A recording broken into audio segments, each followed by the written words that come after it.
Well, yeah, this is something that has played out in court for more than a decade since Colindres and his family arrived in the United States in June of 2014. Now, court records from the United States Sixth Circuit Court of Appeals show Colindres' mother applied for asylum after they entered the country.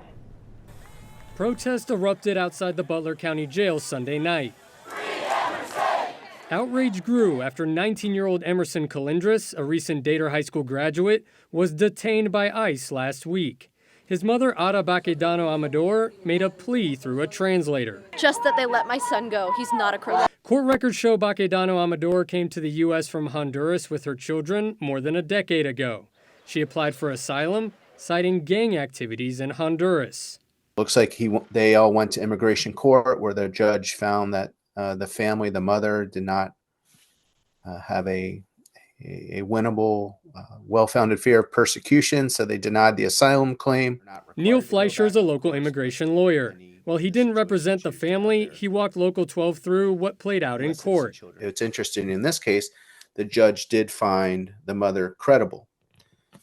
The problem is they did not think that what had happened to the mother or her family rose to the level of persecution under U.S. asylum laws.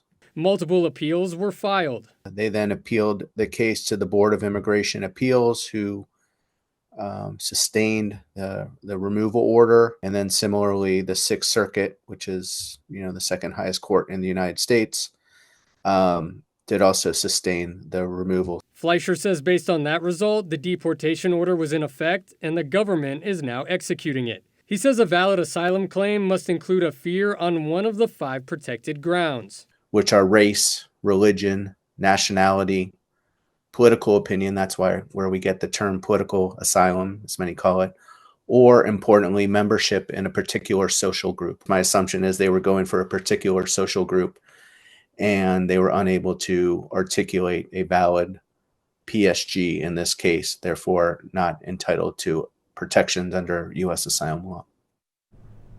Well, Fleischer says most of the people coming up through the southern border are fleeing gang violence in their home country. However, he says most of those claims for asylum end up being denied, much like in the case involving Colindres and his family. Paula? And Colindres remains in the Butler County Jail tonight. His mother has also been told she has 30 days to leave the U.S. or face her own deportation.